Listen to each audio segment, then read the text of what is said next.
Selamat pagi, salam sejahtera bagi kita semua. Sebelum memulai perkuliahan pada minggu ke-14 ini, ada baiknya kita berdoa menurut agama dan percayaan masing-masing agar perkuliahan ini dapat berjalan dengan baik. Doa dimulai.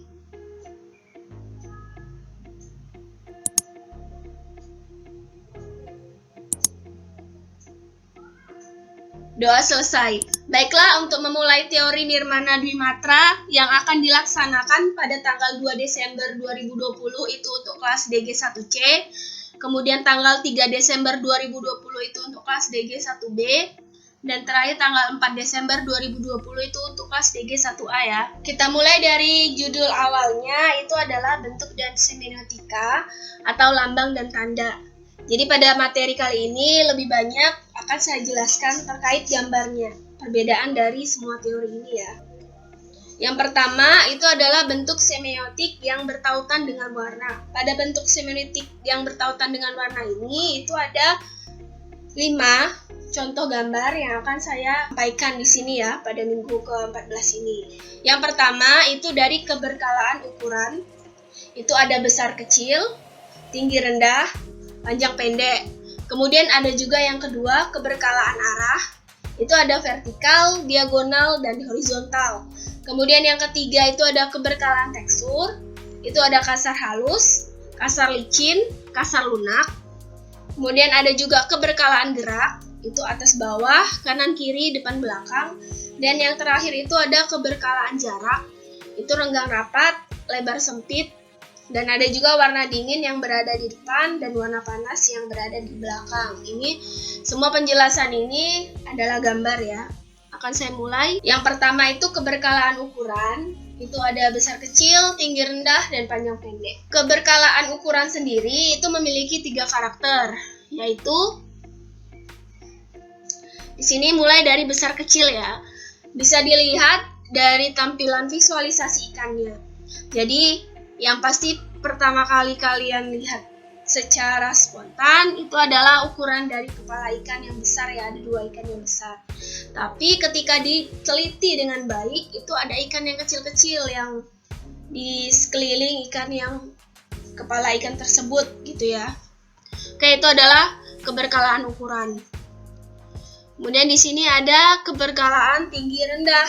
Jadi di sini ada batang pohon yang dari dekat itu tinggi dan panjang ukurannya, sedangkan yang dari jauh itu kelihatan pohonnya pendek. Padahal mungkin pohon yang ada di belakang itu sudah menua hingga daun-daunnya tidak ada, sedangkan yang di dekat ini lebih muda gitu. Tapi karena posisinya itu berada di dekat mata dari orang yang menggambarnya, otomatis itu akan kelihatan lebih tinggi ya. Itu adalah perspektif, unsur perspektif. Kemudian di sini ada panjang pendek ya. Bisa dilihat dari ranting-rantingnya, ada yang panjang, ranting utama, dan ada juga yang pendek, yang ranting-ranting kecil-kecilnya itu ya. Oke, lanjut. Ada keberkalaan arah. Di sini ada bentuk yang vertikal, diagonal, dan horizontal. Vertikal itu dia tegak lurus.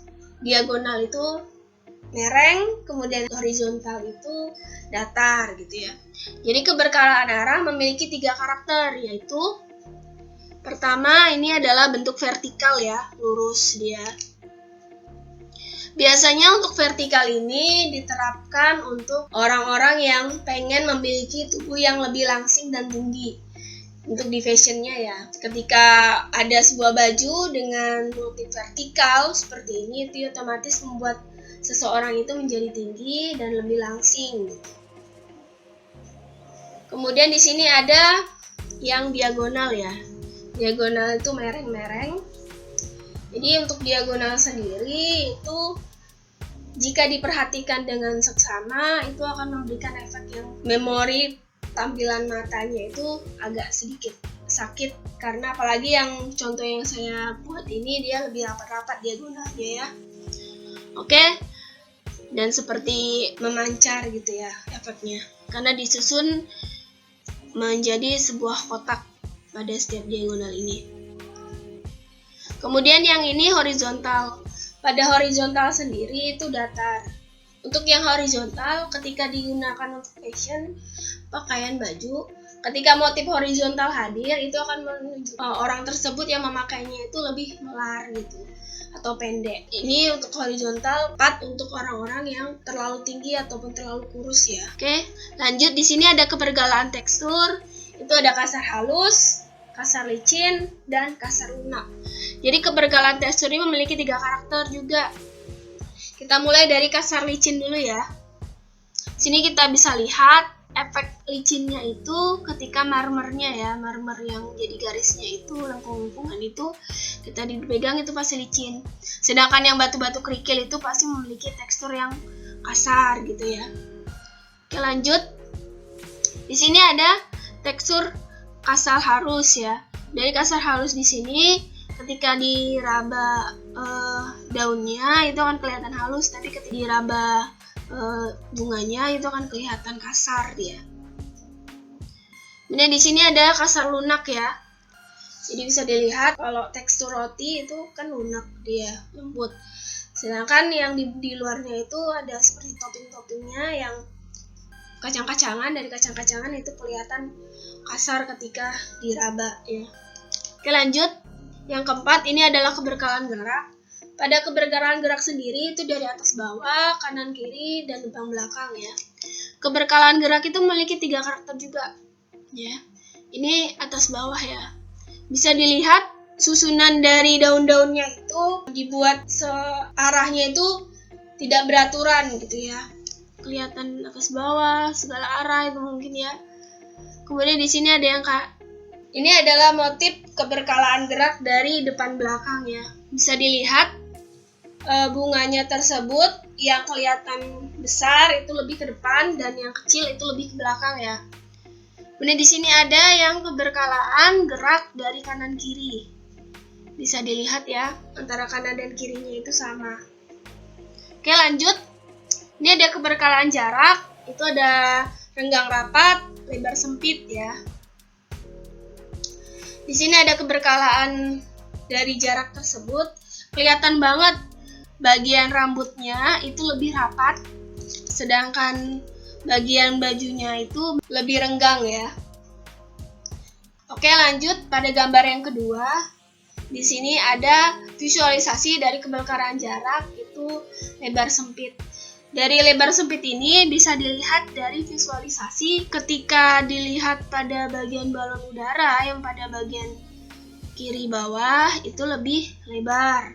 Sedangkan yang bagian yang surat-surat itu lebih sempit gitu ya, ada keberkalaannya. Oke. Di sini saya akan memvisualkan juga ada warna dingin yang berada di belakang seperti yang kena kabut itu ya, warna dingin. Kemudian ada warna panas yang berada di depan dedaunannya itu menunjukkan warna-warna panas. Itu ya untuk berkalaan. Kemudian di sini ada juga yang pertama itu ada keberkalaan warna, itu panas dingin atau tua muda atau cemerlang suram. Kemudian ada keberkalaan dengan kesamaan dari dimensi bentuk, ukuran, arah, warna, tekstur, serta gerak, serta jarak ya. Di sini ada color management pada bagian ini. Untuk keberkalaan warna itu ada panas dingin, tua muda, cemerlang suram. Keberkalaan warna sendiri itu memiliki 3 karakter. Ya, kita lihat dari yang ini, warna tua dan juga warna muda. Di sini bisa lihat warna hijaunya ya. Pada bagian tengah warna hijaunya itu kelihatan muda, sedangkan hijau di sekelilingi bagian belakang itu kelihatan tua. Ya. Begitu juga dengan biru, warna biru dan juga warna pink ke ungu ya. Oke. Di sini ada warna panas dan warna dingin. Jadi warna panas itu ada warna kuning, jingga, merah, ungunya ungu yang tua. Kemudian warna dingin itu ada warna hijau, biru, dan ungu yang lebih ke arah biru gitu ya. Saya ambil dari internet semua gambar-gambar ini yang ada panas dingin. Kemudian di sini ada cemerlang suram ya. Pada warna cemerlang suram sendiri itu bisa kelihatan yang bagian tengah itu cemerlang dan di sekelilingnya itu lebih warna-warna suram atau gelap ya. pewarnaannya itu dicampur warna coklat atau biru gitu. Oke. Di sini ada pengulangan dengan kesamaan dari dimensi bentuk, ukuran, arah, warna, tekstur, gerak, ataupun jarak ya. Pengulangan dengan kesamaan dari dimensi. Di sini ada bentuk ya. Bisa dilihat pengulangan-pengulangan dari bentuknya yang menunjukkan tekstil dari kain batik ya.